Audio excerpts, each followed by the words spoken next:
welcome back into another episode of Making the Leap. We are so glad you're here with us today.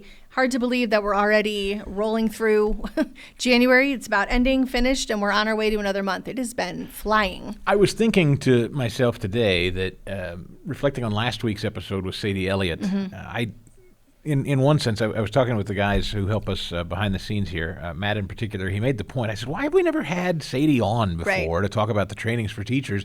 But Matt had made the point to me that, I don't know, had we had Sadie on when we started, there probably wouldn't have been as impactful a story to tell. The trainings have now exploded. The growth alone, her statistics that she shared, the growth in the amount of trainings, and just not just the amount of people coming to like 2 or 3 trainings, but to have 100 trainings scheduled for the year. Some of them already filled up. And like I said, it's January. Yeah. And they're already not only looking for this year, but for next year so that they can spread the word to increase the amount of people. I think it's like anything else. It's fortuitous. Like we talk to the people when it's time to talk to the people, I think. And it's she's such a good one to have on with her, just her team that's working so hard. At the time that we were talking to her last week, there was actually like potential ice moving in, and she was managing all the different things. And that just shows how dedicated I think the Herzog team, the whole team, is towards doing this well. This year of 2024 is really exciting around here too, because the podcast network continues to grow. You've met and heard from people like Linda Cardamus, who do a podcast alongside us. Teach for the Heart is the name of her show. We've been adding new shows. We'll have new shows coming in 2024 that are in production presently, and one that we'll be talking with here, and maybe even the next episode or two, is an old friend of the show. We've had her on before, and maybe a name you know, particularly if you're a homeschooler, Sam Sorbo. Right. I'm excited for that. She is the wife, and we just talked with Kevin, her husband, late last year, I believe. They were in the film Miracle in East Texas together. But Kevin is a longtime actor. She's a longtime actress, and they have a huge passion for homeschooling. Sam's done her own podcast for a while now. Sam is now part of the Herzog Foundation podcast network. Stay close to herzogfoundation.com, and you'll get more information. All right, we every now and again just like to take a pause and go through some headlines. Another thing we do here at the foundation is The Lion. ReadLion.com is a tremendous resource. It's a kind of an aggregate news site. And it's a constant. It's one of those that updated it's not, all day long. We got a team, a dedicated team. By the way, that's a new show we're doing now too, I should mention. There's a brand new show called The Lion Week in Review that we're doing now. And if you go to readlion.com, I think you can watch that every week, where we sit down and talk about some of the headlines at the site. And I think we'll put some of that out on our social media, and we'll put that in our show notes too, just as a quick link, I think, for people that maybe aren't as sure on where everything is located. I think just an easy contact point, because I think it's relevant information, and people would like to hear from that. I pulled some stories from them just in the past few weeks, because again, I think there's a lot of different avenues to go down, but one of them in particular, and this was back from earlier, mid-January, out of Oklahoma. And so I tried to look at different states and different things. This was out of Oklahoma. And the Oklahoma State Superintendent of Public Education, thought this was a neat flip on some stuff, said Wednesday that he's ending the department's relationships with at least 3 organizations that he said, so this is the superintendent of public education, he's ending relationships with organizations that push an anti-parent and woke agenda. So it was not what I was expecting to read. The Oklahoma School Board Association, the Oklahoma Public School Resource Center, and the Cooperative Council for Oklahoma School Administrators are included in that. So he's cutting ties. And he said throughout the article that they've attacked parents, that they're looking to keep kids in situations that are considered to be failing situations. He doesn't want to go ahead and advocate for them and support for them.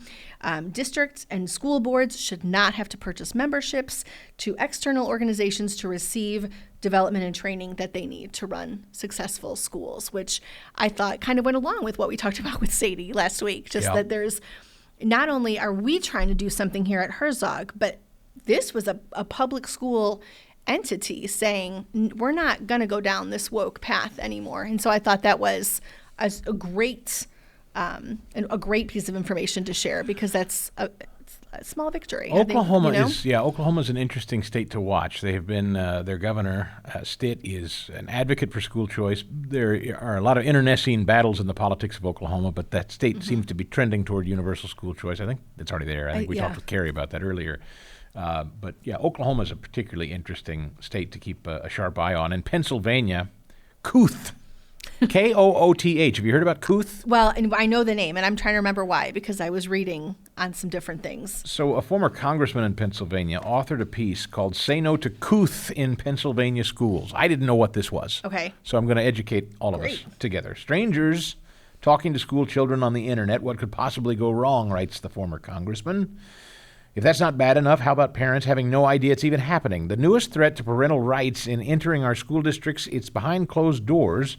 Kooth, Kooth, is a for-profit business from the UK that claims to offer mental health services for kids. Kooth now has a presence in nearly 25 school districts across the Commonwealth of Pennsylvania, though no school board has ever voted on Kooth. It's a $3 million grant that came from the capital of Pennsylvania, Harrisburg.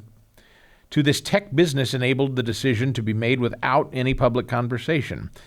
Kids in Philadelphia can begin using Kooth as young as 11 years old, but in most school districts, the starting age is 14. That also happens to be the age in Pennsylvania at which parents are no longer given access to their children's mental health records. Well, I was just going to say, as soon as you said 14, I'm like, because that is when a kid can say yes or no to their own well-being without regards to Website states that Kooth is for 14 to 18-year-old students in specific districts. The website contains no safeguards to prevent anyone of any age from anywhere in the world from creating an account, logging in, gaining access to the same discussion boards as your children.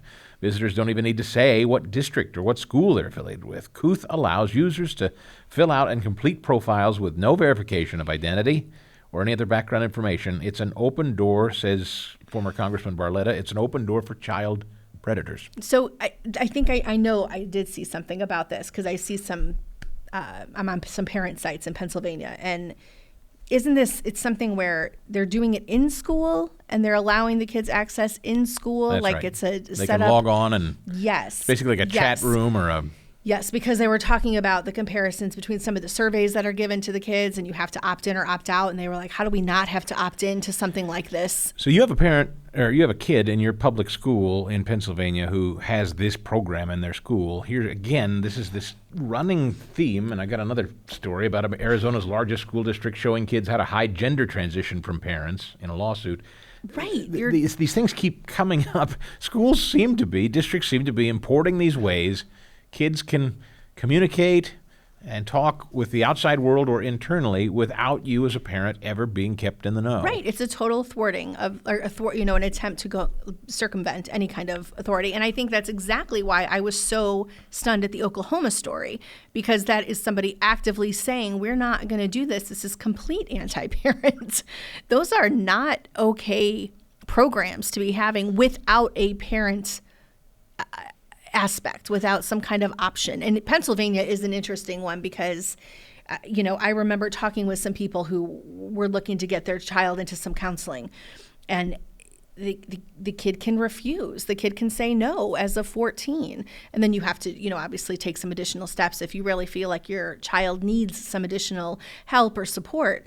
But to be considered a competent and an adult in a way at 14 and then have access to that with the predatory nonsense that's going on in general anyway for all our kids, seems to me that would be a big red flag. And I can't believe that there aren't more people in place. And if no school board voted on it. Yeah. So that's admins going ahead and just making that call to put that in. Kooth clearly states on one hand it cannot diagnose or treat mental health issues, while on the other hand telling schools that it offers mental health tools that will help students. How can both things be true, he asks. Right. The truth is that Kooth is a new form of social media funded by our tax dollars. Right. By now, most parents know how to discuss and set boundaries with their kids regarding social media and other websites, but this Kooth thing is new, and it's being pushed in schools. Its contents are not being shared first with parents. Parents cannot set limits or monitor accounts or discuss guidelines with their kids. It intentionally excludes them, says Barletta. He says, I'm not trying to minimize mental health problems and we have those in this country. And I agree our schools need more help and support. This isn't the way. Parents should be involved in all decisions regarding their minor children. Parents should decide what their children will be allowed to participate in. Programs like Kooth, if that's being offered, they need to be known to the parents first. And decisions regarding children's health and safety should never be made without parental involvement or community knowledge. Wouldn't $3 million be better spent, for example, he asks, supporting school guidance counselors who already know our children personally rather than giving money to strangers on the internet? And that's the key thing. You're talking about giving money to a technology program that can't do anything. They can't have the real conversation. They can't be the Officer Bransfield that made contact with a student in order to help prevent a suicide attempt. Like you can't do that through an app, through a program, through technology. You've got to have human contact. And that's what the problem is. I think that one of the biggest problems we have is that disconnect from real communication, real contact. But here we are with a program. I would never sit quietly as a parent for that. It's interesting, I will say, though, to be fair and clear, and we've talked about this on the show, that Christian schools, a lot of these kids that may have mental struggles and their parents see it and think, let's remove our child from this setting and put them in something like a Christian school. Right. Well, that child still may be mentally troubled. Sure. And then now they're entering a Christian school setting. And so now Christian schools are going to have to deal with that child. And you have to be very aware, and we all have to be very aware, that this kind of thinking, these kinds of programs, this kind of attitude could easily pop up in your Christian school if you're not. Right, because what's it doing? It's giving another avenue, because what is the problem? The problem is you have one counselor or two counselors, they're overworked. There's depending on the size of your school, you've got a lot of people. And I can see where this could be a draw, but never would I ever want anybody advocating for a piece of technology to take the place of a human contact, to take that step in there. No way. Yeah. And look, I guess we can evangelize because it's our show. Love of the Lord and the Lord's presence in your life is what we advocate. And I would often think, I'm not saying that mental health problems can be avoided exclusively because of this, but when there is an absence of the love of the Lord in your life, mental health problems are far more likely to creep up and rise up. Right. And so I would just, I would just say as a point of fact that having a church home and having a spiritual basis probably would help a lot of these kids who are troubled a great deal. I do think so. I mean, there's not. Right. Neither of us are naive enough to say that that's a bigger always theological enough. discussion, I guess. But I think, was it Senator Barletta that said, let's use that money elsewhere? I think that's a lot of money that can be used. There's always people saying we could use more support, monetary resources here and there. Putting it into technology would not be mine first choice. Right. Speaking of kind of the growth, we talked about this a little bit last week as well, just some of the different growth in different areas and arenas of Christian schooling and just different school options. This one came off the line early January. New homeschool academies emerge to address post-pandemic alternative education boom. So we talked a little bit about this before, but 2023 Washington Post analysis showed that homeschooling is the fastest growing form of education in the U.S., with some areas experiencing a 100% increase. Yep, shared that stat with you here and that story they're referencing last year. Okay, so this one then came after that talking, and caught my eye because specifically they mentioned an academy, Covenant Journey Academy, programs that are kind of stepping up to kind of meet the needs of what is out there. And it made me think of something I watched over social media for about 2 weeks, kind of around the Christmas time. There is a new co-op in our area that is starting, and it is exploding in terms of homeschooling families looking for options to help connect themselves with other homeschooling families. And so this new co-op launched. And people are pumped, and it's a different day than another big co-op in the area. And so it was just this big furor over it. And when I read this, I was like, that's why. Like, people continue to find ways to grow. It was parents that left one co-op, went ahead and started one that better met their needs. And I felt like this is exactly what people are doing. Is they're not just doing it doesn't have to be traditional homeschooling. It can be, but it can also say, we're going to go down this path. We're going to create this opportunity. We're going to have this co-op. We're going to do this. We're going to form, whatever kind of organizations they want to form. But he specifically said, this is a gentleman named Akers, Sean Akers, said, and he was he's the president of this Covenant Journey Academy. What parents found is that a system is in crisis.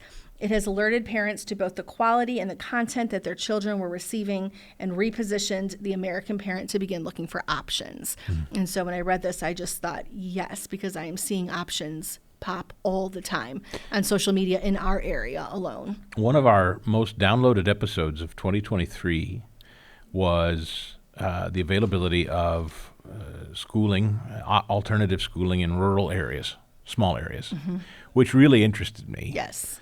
Because that suggests that a lot of you who may be consuming the show come from places where maybe there isn't mm-hmm. a robust alternative. And so people are trying to find creative ways to, if you can't yes. organize a full-blown Christian mm-hmm. school, are there other alternatives? Right. That sounds like one, of course. I think that sounds like that. And I think that's a myth that continues to get pushed, is that you can't do something like that in a rural area, that you can't start a school, that you won't have the enrollment, that you can't form a homeschooling co-op. I think that's kind of a myth that's what I took from that, when we were looking at those statistics from our own show. I think that's what that is about. You were a public school teacher for a while, Correct. About 10 years. Correct. Do you know the term Praxis? Yes. What is that? The Praxis, that was the test I had to take to become a teacher. Yeah. That basically is to certify that you know what you're doing? Correct. It was a little stressful when I took it because I had to pass it in the areas of like math and English and I think science when I took it, and it was... Who administered it? I sat in a room with a proctor, like a test proctor. But was it by the district that you went to work for? No, it was the state. It was a state. You mean when you graduated from college? Yes, I took it right out of college, or right in as I was graduating. I had to have that taken so I could get my teaching license. So the Praxis is something every teacher who graduates from a teaching college has to take? At least in Missouri it was. I don't know about anybody else, but it was, yes. Well, we know there's a teacher shortage. Correct. Oh, gosh. I'm afraid of where you're going with this. We know that, particularly a lot of, shall we say, blue states are really struggling. Right. Particularly in larger cities. Right. So the New Jersey governor, Phil Murphy, has just come up with the idea that maybe what we ought to do is just stop requiring a Praxis. I knew as soon as you started, I thought, so you said you were very stressed out and you remember taking uh-huh. it, and that was a condition of graduation uh-huh. and being hired. Yes. So what if you just didn't have to take that at all? I mean, the first, of course, this is not the correct thing, but that would have been a relief, like a little bit, because but I think there's also a lot of people that can go through any kind of college program. And if you're not certified, you don't show excellence or show proficiency in your area, I think that opens up the door to a lot of different problems. It was a stressful moment. I don't think we just take away those stressful moments and inhibitors just to make something easier to fill a job. The New Jersey Education Association is advocating for the demise of the Praxis core academic skills tests for reading, writing, and math. New Jersey Governor Phil Murphy discussing signing it. Is there another option? Is there a portfolio presentation? Is there something that shows your growth and what you know and what you've learned? Is there any kind of... Certain educators don't have to take the basic skills test. Those who achieve an SAT, ACT, or GRE score in the top third percentile of the year they took it, as well as those who obtain a master's or terminal degree with a 3.0 minimum GPA. Okay. 200,000 New Jersey Education Association, that's their union, mm-hmm. teachers union, 200,000 members in the NJEA. Governor Murphy says he will comply with their petition, praise them for their advocacy and other shortage reduction efforts. So he's all for it. So how do they license their teachers then, I wonder? Where does that come? You know what I mean? How do you license? A coupon? I don't know. Cut it out. I mean, you've taken the courses. You pass your courses. Okay, maybe there's a GPA requirement. There was not for me. I mean, maybe there was, and I don't remember it way back then. But what you get your diploma and that's enough? This is a post on X, formerly Twitter, Sure. from late last year, from the NJEA. We need you to take action. Last year, New Jersey eliminated the EdTPA, whatever that is, a barrier to becoming a certified teacher. Now it's time to eliminate another barrier, the basic skills test for teachers. Urge Governor Murphy to sign this right away.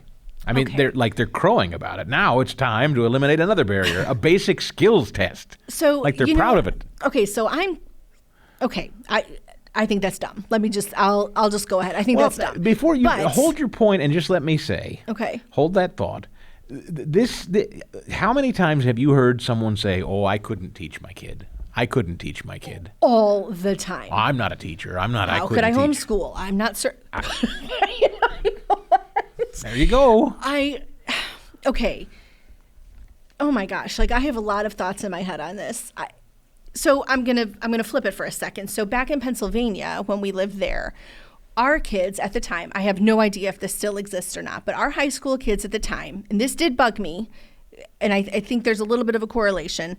You know, they had to go through and they had to take biology, algebra, and I forget, probably in English, there was something where they had to take like a competency test. So they had to take the course, pass it as part of their ability to graduate. You couldn't not pass those classes.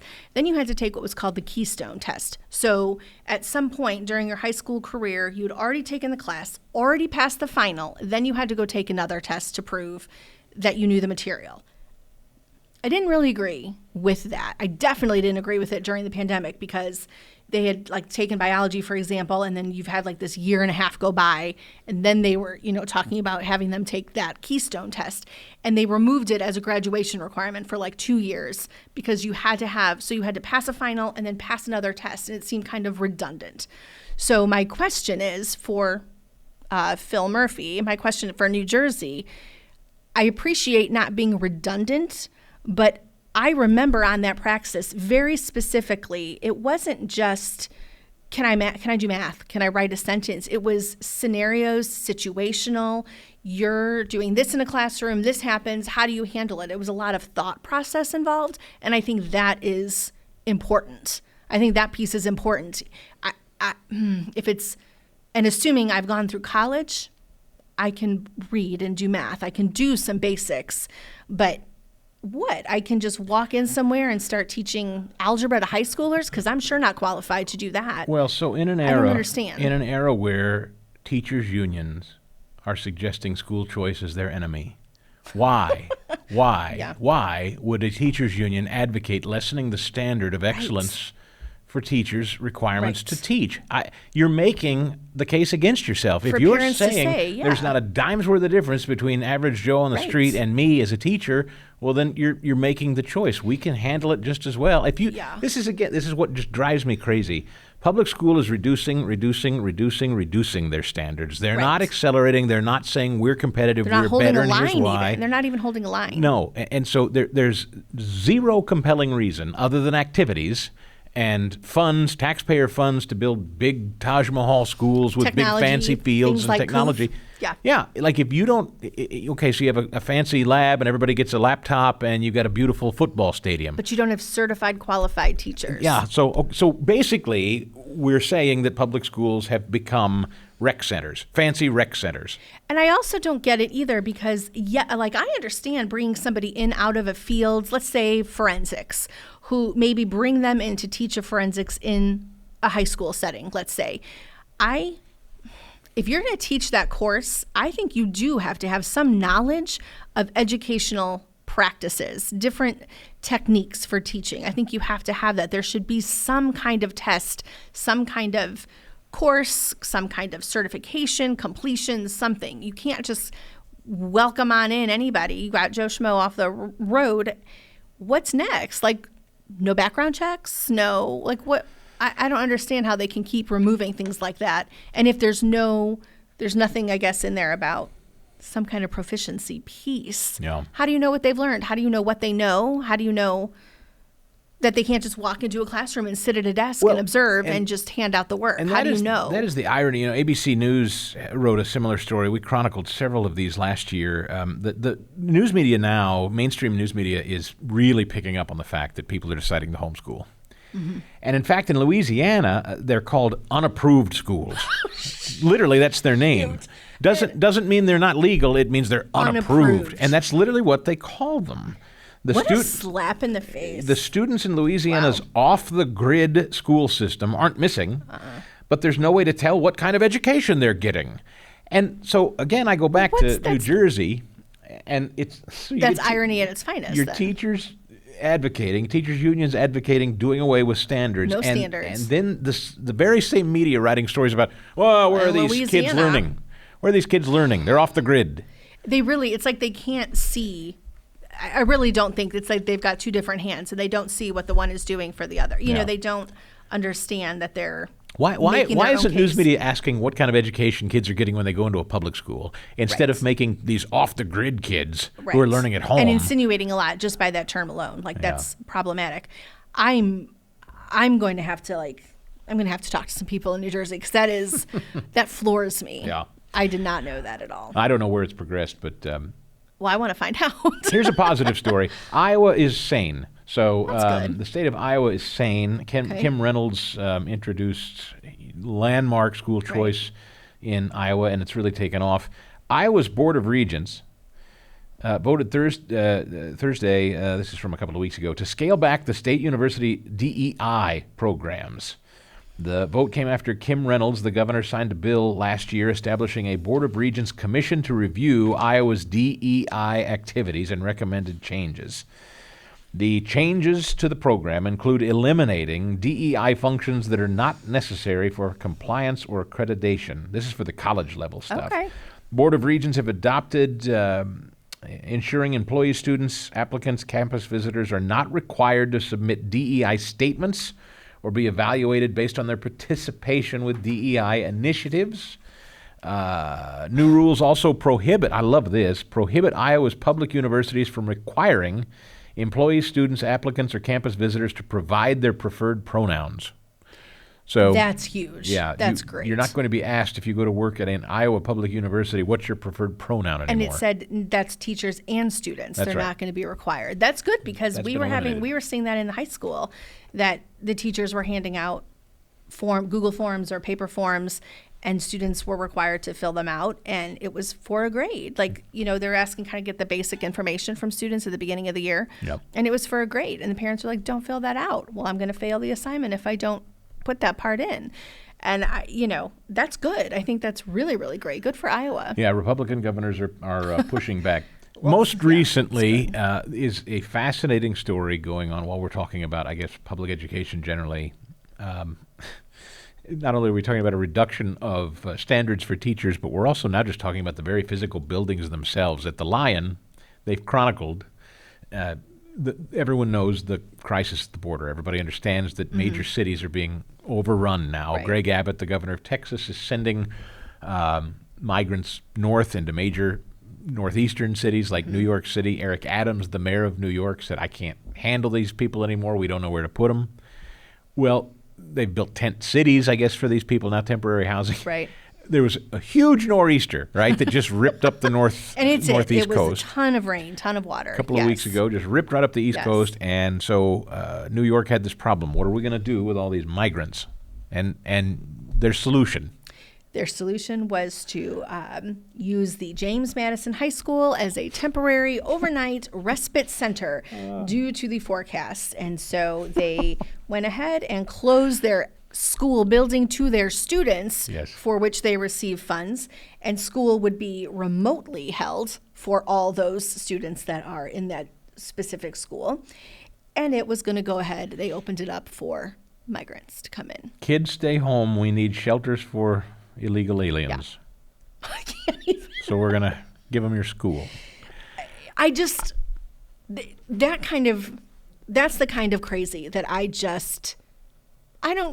don't grasp. I hope as a parent, like you said earlier, it's easy for us to sit here and kind of evangelize, but I hope if I were a parent sitting, and that wasn't just there, they're having all kinds of sanctuary cities, Denver, Chicago, they're all having these problems. So what? We're in the middle of winter. What, is Chicago going to do the same thing? Because the Chicago public school system has their own set of problems, let alone now shutting down, sending all those kids out back home. And let's be very clear, in. government-run schools are government-run schools. So let's be clear, when government decides they're going to shut them down or open them or use them in this way instead of that way, you're not going to stop government from doing that. You can be loud and you can be argumentative, but how do you stop that? But when I read that story, that you were not allowing my child the education for which I pay taxes, they're going to have to go home, and it's remote learning, but I think we saw during the pandemic, remote learning really not super effective. So we're going to send them all out there and bring in all the others, which I assume then they're going to be fed.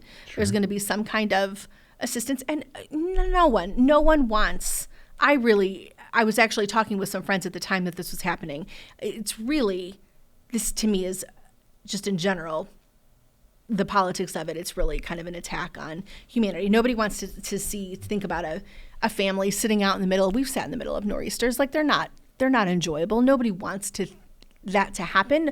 But do you not have other buildings? Are there not other options? It's a self-inflicted humanitarian crisis, which is a bigger political story than this show wants to tackle. But I don't think the schools are the buildings that need to be utilized. No. And you're going to, do the teachers get paid? Like, I assume they do because they're teaching remotely. But wow, that seems like a big imposition. This migrant crisis is also, it's forced Eric Adams to make cuts to cops and I think teachers. I think that was a previous story I remember reading. Mm-hmm. They don't have the funds, so they're now telling people, sorry, fewer cops, sorry, maybe closing some schools or fewer teachers. So I can't fathom it. I do remember when, I think Katrina, when it went through, and I remember long time ago when Katrina went through New Orleans area, and a lot of those families, it's not the same type of situation, but a lot of those families ended up kind of coming north. Yep. And we ended up with some families in our school. And I remember, principal, counselor, teachers kind of coming together to help. And it was one family, two families. I cannot imagine the resources needed to handle hundreds of thousands. And non-English speakers to boot. Right. Yeah. Well, listen, we really appreciate that you not only download the show and subscribe to it so you never miss an episode, but we always appreciate your comments, too, and your feedback, because, it helps us to know what you like, what you'd like to see more of. If there are particular shows that meant something to you, or you think, hey, I've got an idea for a great show or a great guest, we always get great suggestions. You've got a few of them. I do. So we had one person that wrote in and said, thank God, this was after our Riley Gaines episode. Oh, yeah, last year. But just came in and said, thank God for Riley and her willingness to advocate. Yeah. And that we actually got several comments on having her specifically and what that meant for people, just to see someone younger and really taking a stand in a way that a lot of adults aren't.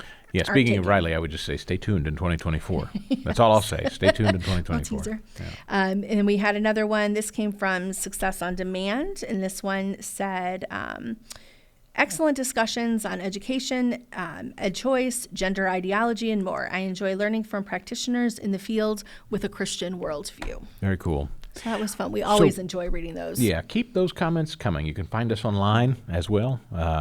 We're on all the social media platforms. We are. Even YouTube. We've got everything you want to watch versus listen, all kinds of different ways to access. We're just getting started. This is just January of what's going to be a very, very big year. We're excited. I hope you'll check out our colleagues and friends at the Herzog Podcast Network, like Sam Sorbo and Linda Cardamus, and some more programming to come that I think you're really going to enjoy. We'll tell you more about as the year rolls on here on Making the Leap. Making the Leap is a podcast presentation courtesy of the Herzog Foundation. Please rate and comment on the show, as well as subscribe so you never miss an episode. And we'll see you next time on Making the Leap.